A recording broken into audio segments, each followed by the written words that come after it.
വീട്ടിൽ പ്ലാവിൽ ആദ്യമായിട്ടുണ്ടായ ചക്കയാണ്. നല്ലൊരു തക്കടുമുണ്ടെന്ന് ഉണ്ട് ചക്ക. കാണാൻ തന്നെ നല്ല സ്റ്റൈലായിട്ടുണ്ടായിരുന്നു. നല്ല ഉരുണ്ടിട്ട് ഒരു ഷേപ്പ് വ്യത്യാസമില്ല. നല്ല കാണാൻ തന്നെ നന്നായിട്ടുണ്ടായിരുന്നു.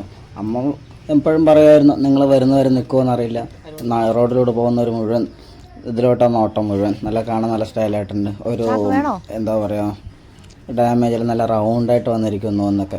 പിന്നെ എത്തിയ ശേഷം 2 ദിവസം ഞാൻ ഒരു കാര്യമില്ലെങ്കിലും വെറുതെ അങ്ങോട്ട് കൊണ്ട് തിരിഞ്ഞ് വെറുതെ സമയം കളഞ്ഞു. അവസാനം ചക്ക വെട്ടാൻ തന്നെ തീരുമാനിച്ചു. മേലോട്ട് വലിഞ്ഞു കയറി. അതാണെങ്കിൽ കൈകാലം പൊന്തൊന്നുമില്ല. ചെറുപ്പകാലത്താണെങ്കിൽ എല്ലാ മരത്തിലും വലിഞ്ഞു കയറിയതായിരുന്നു. ഇപ്പോൾ കല്യാണം കഴിഞ്ഞ ശേഷം നമ്മൾ കയറിയിട്ട് ഇതിലും മരത്തിലൊന്നും കയറാതെ ഉള്ള ജീവിതമാണല്ലോ. കാലം മാറിക്കൊണ്ടിരിക്കുമല്ലേ. അതുകൊണ്ട് ഭാര്യയുടെ മുന്നിൽ ആദ്യമായിട്ട് കയറുന്നതാണ്. അതിനുള്ള ഒരു എന്താ പറയുക, നമ്മുടെ ഒരു വില കളയാനും പറ്റില്ല. പകുതി കയറിയിട്ട് ഇറങ്ങാനും പറ്റാത്ത രീതിക്കായിട്ട് അങ്ങനെയൊക്കെ പിടിച്ച് കയറി. മുഴുവൻ ഉറുമ്പായിരുന്നു. പിന്നെ ചാരമെല്ലാം വിതറിയിട്ടാണ് മേലോട്ട് കയറിയത് തന്നെ. കയറ് കെട്ടി ഇറക്കാനാണ് ആദ്യം പ്ലാൻ ചെയ്ത്. കുറച്ച് നേരം ട്രൈ ചെയ്ത് മറ്റേ ഞെട്ടിൽ കയറ് കെട്ടിയിട്ടാണ് താഴോട്ട് ഇറക്കാൻ നോക്കിയത്. കയറ് കെട്ടി വെട്ടാൻ തുടങ്ങി. വെട്ടിയപ്പോൾ തന്നെ 2ാമത്തെ വെട്ട് കയറിലോട്ടാണ് വെട്ടിയത്. താഴെ നിൽക്കുന്നവരുടെ തലയിലോട്ട് ചക്ക വീണില്ല. പിന്നെ ഒരു ചാക്ക് തരാൻ പറഞ്ഞു. പിന്നെ ചാക്കിലോട്ട് കെട്ടി ഇറക്കാന്നുള്ള രീതിക്ക് ചാക്കെല്ലാം മേടിച്ച് മേലോട്ട് കയറ്റിയതാണ്. ചാക്കിനകത്തോട്ടെല്ലാം കയറ്റി പതിയെ വെട്ടി ഇറക്കാൻ.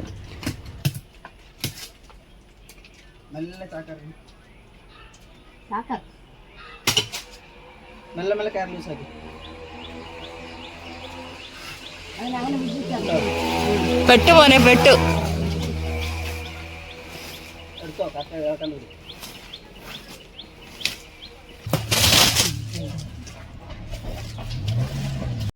മരത്തിലോട്ട് കയറാനല്ലേ ബുദ്ധിമുട്ട്, ഇറങ്ങാനൊരു ബുദ്ധിമുട്ടില്ലല്ലോ. പിന്നെ പുറകെ നിന്ന് ഒരാൾ സൂക്ഷിക്കണം എന്ന് പറയുമ്പോൾ ആളാവാനായിട്ട് നോക്കില്ലേ. ഇതെല്ലാം എനിക്ക് വളരെ സിമ്പിളാന്നുള്ള രീതിക്കുള്ള ആളാവാൻ നോക്കലായി.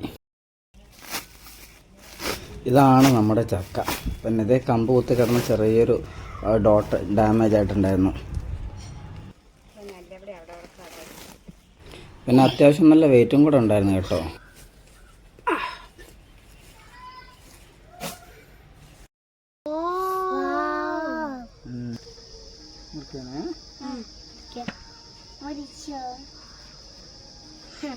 പിന്നെ ഒരു കാര്യം, ചക്ക മരത്തിൽ നിന്ന് തന്നെ പഴുത്തു. അമ്മ വെട്ടാൻ പറഞ്ഞതായിരുന്നു, പക്ഷെ ഞാൻ അതിനെ കൂട്ടാക്കാതെ നിന്നതാണ്.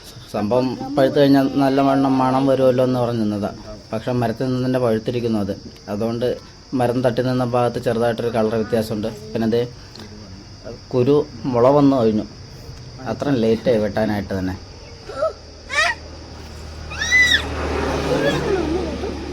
അപ്പൻ്റെ ബ്രെയിൻ ഉപയോഗിക്കും, പവർ അല്ല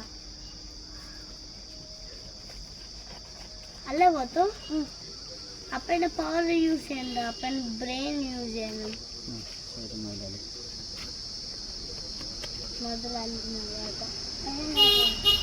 കത്തുകൊണ്ട് കട്ട് ചെയ്ത് ഓപ്പോസിറ്റ് ഡയറക്ഷനിൽ കട്ട് ചെയ്തുകൊണ്ട് കുറച്ച് ബുദ്ധിമുട്ടിയത് മുറിച്ചെടുക്കാനായിട്ട്. ക്രോസായിട്ട് കട്ട് ചെയ്താൽ മതിയായിരുന്നു. അത്രയും പണിയില്ല, ഈസിയായിട്ട് കിട്ടുമായിരുന്നു. പണി എളുപ്പം. എന്താ ചെയ്യാനാ, ഓരോരോ മണ്ടത്തരങ്ങൾ. അന്നേരം അങ്ങനെ തോന്നി അതുപോലെ കട്ട് ചെയ്തു. ഇതേ കിടന്ന് കാണിച്ചു കൊടുക്കുന്നുണ്ടോ.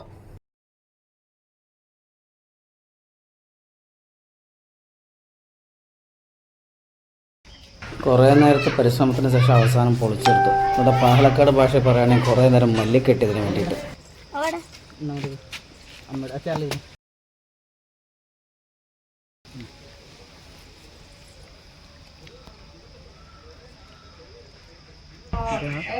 നല്ല മധുരമുണ്ട്.